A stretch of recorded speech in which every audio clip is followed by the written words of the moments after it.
মিলন মিলন আপনাকে যুক্ত করা আছে, বলেন আপনি। কেমন আছেন আসিফ ভাই? ভালো আছে, আশা করি আপনিও ভালো। বলেন তাহলে। আহ, প্রথমে আপনাকে ধন্যবাদ জানাই, আপনি গত লাইভে অনেক মজা দিছেন। আহ, আচ্ছা আসিফ আচ্ছা, ভাই, ওই গত লাইভে আপনি যে মুমিনদের লাইভ সম্বন্ধে একটা কথা বলছিলেন না, যে হুজুরদের টাকা পয়সা নেওয়া এটা হারাম। হ্যাঁ বলছিলাম, হুজুরদের টাকা পয়সা নেয় হারাম বলতে যেটা কোরআন ইসলাম শিক্ষা শিক্ষা দিয়ে, দিয়ে আর কি। হ্যাঁ হ্যাঁ ইসলাম হ্যাঁ হ্যাঁ শিক্ষা হ্যাঁ। বা ইসলামের দিন শিক্ষা দিয়ে বা কোরআন শিক্ষা দিয়ে, এটা হারাম। এটা হাদিসে কোরআনে আছে। তো আমি চ্যাট জিপিটি বারে বারে বিভিন্ন ভাবে জিজ্ঞেস করলাম, কিন্তু ও তো শিকারই হয় না কোনোভাবে। দেয় না, মানে আমার মন মতো উত্তর দেয় না তো। আচ্ছা, সে হারাম স্বীকারই করে না। ঠিক আছে, আমি তাহলে হাদিসগুলো একটু বের করি। হাদিসে চ্যাট জিপিটি, হাদিস তো হচ্ছে ইসলামের দলিল, চ্যাট জিপিটি তো ইসলামের দলিল না আসলে। যদি চ্যাট জিপিটি ঠিকভাবে উত্তর না দেয়, তাহলে আপনার উচিত তাকে ঠিকভাবে প্রশ্নটা করা। সে হয়তো আপনাকে, আপনার প্রশ্ন হয়তো সে করতেছে না, যে না, আমি ধর্ম নিরপেক্ষ ভাবে উত্তর দিতে বলছিলাম, কিন্তু তারপরেও দেয় নাই। আচ্ছা, ঠিক আছে, তাহলে আমরা দেখি একটু এই হাদিসটা একটু পড়েন তো ভাই। দেয় নাই।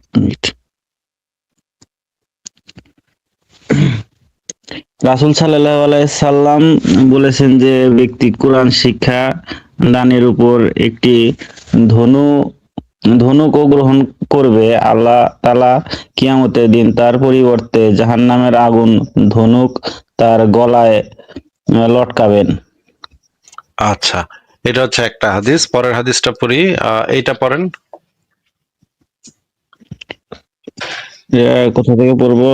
যে আমি আমি এক ব্যক্তিকে কোরআন শিক্ষা দিলে সে আমাকে একটি ধনুক উপহার দেয়। আমি তা রাসূল সাল্লাল্লাহু আলাইহি সাল্লাম নিকট উল্লেখ করলে তিনি বলেন, তুমি এটি গ্রহণ করলে জানবে যে তুমি জাহান্নামের একটি ধনুক গ্রহণ করেছো। আচ্ছা, তাহলে দুইটা হাদিস পাইলাম, এবার এটা পড়েন। আমি এক লোককে লেখা এবং কোরআন শিক্ষা দিয়েছিলাম, সে আমার জন্য একটি ধনুক উপহার দিয়েছে, যা মূল্যবান কোনো মাল নয়। সুতরাং আমি কি জিহাদে ওই ধনুক ব্যবহার করতে পারি? তিনি সাল্লাল্লাহু আলাইহি সাল্লাম বললেন, যদি তুমি জাহান্নামের শিকল গলায় পড়তে ভালোবাসো তবে তা গ্রহণ করতে পারো। আচ্ছা, তাহলে এইখানে তো হাদিস, সহিহ হাদিসের ভিতরে, হাসান হাদিসের ভিতরে এই জিনিসটা পাইলাম। এবার দেখি আহমদুল্লাহ কি বলে এই বিষয়ে। আহ কোরআন শিক্ষা দিয়ে টাকা খাওয়া জায়েজ আছে কিনা, একটু সুন্দর করে প্রশ্নটা করতেন ভাই, এভাবে কইলেন ডাইরেক্ট, টাকা খাওয়া জায়েজ আছে কিনা। ভাই, এক হাদিসে তো পরিষ্কার ভাবে এক সাহাবী কোরআন শিক্ষা দিয়ে কিছু গ্রহণ করছেন, নবী সাল্লাল্লাহু আলাইহি ওয়াসাল্লাম তাকে ভর্ৎসনা করেছেন। এইজন্য কোরআন শিক্ষা দিয়ে টাকা পয়সা নেওয়া, লেনদেন করা, এটা মূল বিধান হলো নাজায়েজ। কিন্তু সারা পৃথিবীর ওলামায়ে মুতাআখিরিন সবাই একমত হয়েছেন যে দিন শিক্ষা দেওয়ার জন্য যারা নিজেদের সময় ব্যয় করবে, তাদের জন্য যদি পারিশ্রমিক নির্ধারণ করা না হয়, তাহলে দিন শিক্ষা দেওয়ার কোনো মানুষ পাওয়া যাবে না। আর তারাই বা কিভাবে চলবে? এই জন্য তাদের প্রয়োজন অনুযায়ী তারা চাইলে পারিশ্রমিক নিতে পারবে। এই ব্যাপারে কোনো আলেমের, পৃথিবীতে কোনো আলেমের কোনো দ্বিমত নাই। আচ্ছা, আমরা দেখলাম নবীর হাদিসের বিরুদ্ধে এরা ইজমা করে ফেলাইছে। এখন নবী যেটা বলছে, বুখারী শরীফে যেটা লেখা আছে যে ইজমা কিয়াস কোনো শরঈ দলিল নয়, বরং যে কিয়াস এবং ইজমা ওয়াহির পক্ষে অর্থাৎ কোরআন সুন্নাহ মোতাবেক হবে তা গ্রহণযোগ্য, আর যেটা বিপক্ষে যাবে সেটা পরিত্যাজ্য ও অগ্রহণযোগ্য। এখানে মানে হাদিসে এই জিনিসটা বলা আছে। তার মানে আমরা বুঝতে পারতেছি যে তারা যেই ইজমাটা করছে সেটা হচ্ছে গিয়ে বাতিল, সেটা হচ্ছে পরিত্যাজ্য, অগ্রহণযোগ্য ইজমা। হ্যাঁ মিলন ভাই, আপনি বলেন। হ্যাঁ হ্যাঁ, আমি যথাযথ প্রমাণ বুঝতে পারছি, কিন্তু যদি আমি কোনো বিপদে আর কি চ্যাট জিপিতে প্রশ্ন করি, সে তো তাহলে তো সঠিক উত্তর পাওয়া যায় না। এই জন্য আর কি এই বলছিলাম। জন্য আমি একটা পদ্ধতি শিখাই দিছি কয়েকদিন আগে, আপনি আগের ভিডিওগুলো দেখেন, যে চ্যাট জিপিটি শুরু করার আগে আপনি যেই কমান্ডটা দিয়ে নিবেন সেই কমান্ডটা আমি দিয়ে দিছিলাম কয়েকদিন আগে। ইউটিউবে দেখেন, সেখানে আপনি ইনস্ট্রাকশনটা দেখেন কিভাবে চ্যাট জিপিটি কে দিয়ে সঠিক উত্তরটা বের করা যায়। সেটার জন্য একটা কিছু নির্দিষ্ট কমান্ড দিতে হয়, তখন সে ঠিকভাবে উত্তর দেয়। সেটা আপনি একটু দেখে নেন, হ্যাঁ। হুম। আরেকটা কথা বলতে চাই যে আমি তো একা একাই ছিলাম এতদিন, বুঝছেন? মানে আমার আশেপাশে তো কেউ ছিল না আমার মতো। তো হঠাৎ করে একজনকে পাইছি আর কি। সে আর কি বাইরে থেকে পিএইচডি করে আইছে, পড়াশোনা করে আইছে। কিছু বিষয়ে প্রশ্ন করছি তাকে, প্রশ্ন করতে করতে করতে করতে পরে আর কি সেই বলছে যে আমি এরকম, ঠিক আছে। তারপরে মানে একজন নাস্তিক। মানুষ, জি জি জি। আচ্ছা, ঠিক আছে, ভালো লাগলো শুনে। ঠিক আছে, তাহলে মিলন ভাই ভালো থাকেন, তাহলে আপনাকে বিদায় জানাই জি আজকে। জি, আচ্ছা, ঠিক আছে, ভালো ঠিক থাকেন। আছে ভাই, আপনি ভালো থাকেন। রুদ্র, রুদ্র আপনাকে যুক্ত করা হয়েছে, বলেন আপনি। জি আসিম ভাই, ভালো আছেন নিশ্চয়ই? হ্যাঁ, ভালো আছে, আশা করি আপনিও ভালো। বলেন তাহলে।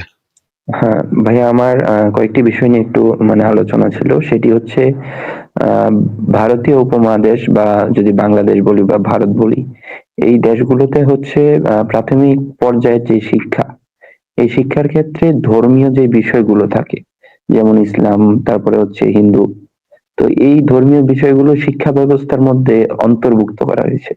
তো যার ফলে দেখা যায় যে একটা বাচ্চা ছোটবেলা থেকেই মানে ধর্মীয় যে একটা বিষয় থাকে সেটাতে সে আস্তে আস্তে অভ্যস্ত হয়ে যায়। তো এই শিক্ষা ব্যবস্থার ক্ষেত্রে কি ধর্মীয় বিষয়গুলোকে একটা সাবজেক্ট হিসাবে অন্তর্ভুক্ত মানে কোনো বিকল্প কোনো ব্যবস্থা কি আছে? বা অবশ্যই এটা আছে। ইউরোপে যে ধর্মের যে বিষয়গুলো সেগুলো হিস্ট্রির অংশ হিসেবে পড়ানো হয়। সেইভাবে কোনো ধর্ম শিক্ষা দেওয়া হয় না বেশিরভাগ স্কুলে আর কি। প্রাইভেট স্কুলগুলো আলাদা, কিন্তু সরকারি যে ইয়াগুলা সেখানে হচ্ছে গিয়ে ধর্মের যে বিষয়াদি সেগুলো হিস্ট্রির অন্তর্ভুক্ত হিসেবে পড়ানো হয়।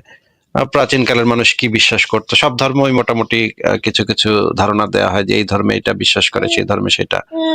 এরকমের যদি এইভাবে যদি শেখাতো তাহলে তো সমস্যা ছিল না। এগুলো তো হিস্ট্রির অংশ হিসেবে পড়াইলে তো কোনো সমস্যা নাই। কিন্তু যখন এই জিনিসগুলাকে একমাত্র সত্য হিসেবে শেখানো হবে সেটাতে সমস্যা তৈরি হয়। তাহলে ভাই বাংলাদেশে বা যদি বাংলাদেশের প্রেক্ষাপট থেকে আমরা আলোচনা করি, তাহলে দেখা যায় যে এই মানুষ মানে একটা বাচ্চা যখন ধীরে ধীরে বেড়ে ওঠে, তো এই শিক্ষার ক্ষেত্রেই সে ধর্মীয় বিষয়গুলোর সাথে পরিচিত হয়ে যায়। এবং আমরা যদি জেনারেল লাইন, মাদ্রাসার বিষয়টা আলাদা, কিন্তু যদি আমরা জেনারেল লাইনের কথা চিন্তা করি সেখানেও দেখা যায় যে ধর্মীয় বিষয়গুলো অন্তর্ভুক্ত করে দেওয়া হয় এবং খুবই মানে একটা গুরুত্ব সহকারে এই বিষয়গুলো হচ্ছে পাঠদান করানো হয়। তাহলে তো আমাদের মানে একদম শুরুতেই আমরা একটা ভুল করছি। তো এইটার কি কোনো সমাধান আপনি দেখছেন কিনা, বা না, কিভাবে কি? এর কোনো সমাধান দেখছি না। এটা যেটা করা দরকার সেটা তো আমাদের রাষ্ট্র ব্যবস্থা সেটা করবে না। তাহলে তো সেটার কোনো সমাধান নাই আপাতত। জি ভাই, বুঝতে পেরেছি। আরেকটা বিষয় হচ্ছে, এটা আমার একটু মানে ব্যক্তিগত প্রশ্ন, মানে প্রশ্ন বলতে একটা আহ, মতামত আপনার কাছ থেকে জানতে চাই। সেটি হচ্ছে আমিও মানে মোটামুটি অনেকটা দীর্ঘ সময় ধরে একটু সংশয়বাদী। তো এক্ষেত্রে হচ্ছে আমার পরিবার, মানে আমি যখন কোন একটা বিষয়ের প্রতি মানে যেটাতে আমার সংশয় হয় বা যেটাতে আমার দ্বিমত রয়েছে ধর্মীয় বিষয়গুলোতে, তো সেক্ষেত্রে যদি আমি পরিবারের এগেনস্টে গিয়ে কোনো কিছু বলি, সেটা তারা হচ্ছে মানে ভালোভাবে দেখে না। তো সেক্ষেত্রে হচ্ছে আমার পরিবারের বা মা বাবা বা ভাই বোন যারা আছে তাদের মানে মন রক্ষার্থে কি আমি ধর্মীয় বিষয়গুলো মানে মানে বাইরে থেকে করলাম, অবশ্যই, বাট অবশ্যই, অবশ্যই করবেন। প্রয়োজনে যেটা পরিবারের যতদিন আপনার পরিবারের সাথে আপনার আহ, একটা নির্ভরশীলতা আছে, আপনি যতদিন পর্যন্ত আত্মনির্ভরশীল না ততদিন পর্যন্ত আপনার আহ, পরিবারের মন রক্ষার জন্য যেটা করা দরকার অবশ্যই সেটাই করবেন। কিন্তু যখন আপনি আত্মনির্ভরশীল হয়ে যাবেন, যখন আপনি অর্থনৈতিকভাবে স্বাবলম্বী হবেন, তখন দেখবেন যে পরিবার আর এইগুলো নিয়ে খুব একটা বেশি ঘাটাঘাটি করবেও না। কারণ হচ্ছে আপনি যখন নিজের পায়ে দাঁড়িয়েছেন তখন তো আসলে তাদের আর কিছু বলার থাকবে না। আপনি যতদিন পর্যন্ত আত্মনির্ভরশীল না হচ্ছেন ততদিন পর্যন্ত পরিবার যেটা বলছে দরকার হলে নামাজও পড়েন, দরকার হলে তাদের সাথে সবকিছু করেন, কিন্তু আহ, য- যখন দেখবেন যে আপনি আত্মনির্ভরশীল হয়ে গেছেন, আপনার আর সেরকম কোনো আহ, নাই, নির্ভরশীলতা নাই, তখন আপনি আপনার সিদ্ধান্ত নিতে পারবেন। তখন যদি আপনি কিছু বলেনও তখন আসলে কারোর কিছু আর থাকবে না, বলার স্কোপটা কমে যাবে। রুদ্র ভাই এইটুক বলতে পারি। হ্যাঁ ভাইয়া, ধন্যবাদ, বুঝতে পেরেছি। আরেকটা বিষয় হলো,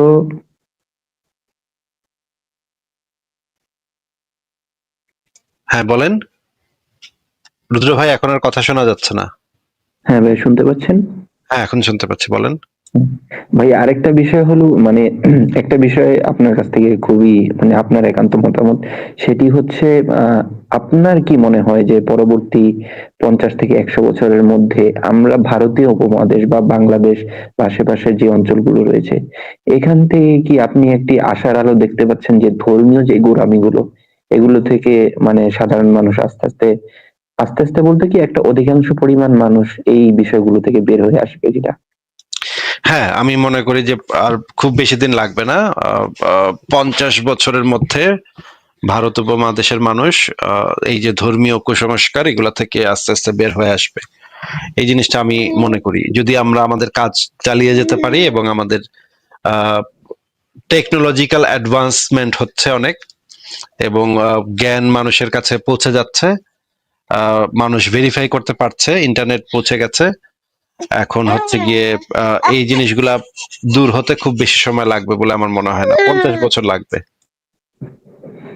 হ্যাঁ, আসিফ ভাই, অসংখ্য ধন্যবাদ আমাকে সময় দেওয়ার জন্য। আর আপনার কাছে কৃতজ্ঞতা রইলো যে আমি ব্যক্তি হিসাবে, আমি ছোটবেলা থেকেই শুনেছি যে আমার গুরুজনরা বা অনেকেরই গুরুজনই বলে যে বড় হয়ে যেন একজন মানুষের মতো মানুষ হয়। আসলে এই সংজ্ঞাটা আমি আসলে প্রথমে বুঝতাম না। আমার মনে হতো মানুষের মতো আবার কিভাবে মানুষই হওয়া যায়? আমরা তো মানুষ হিসেবেই জন্মগ্রহণ করি। কিন্তু আমার এখন মনে হচ্ছে যে না, একজন সত্যিকারের মানবিক মানুষ হতে গেলে তার এই বিষয়গুলো থেকে, মানে একটা বিষয়ে যে যুক্তি অথবা বুদ্ধি অথবা ক্রস ভেরিফাইড যে বিষয়গুলো রয়েছে, সেগুলো যদি একজন মানুষ তার ব্যক্তি পর্যায়ে মানে প্রয়োগ করতে পারে, তাহলে আমি মনে করি যে সে একজন সত্যিকারের মানবিক মানুষ হতে পারবে।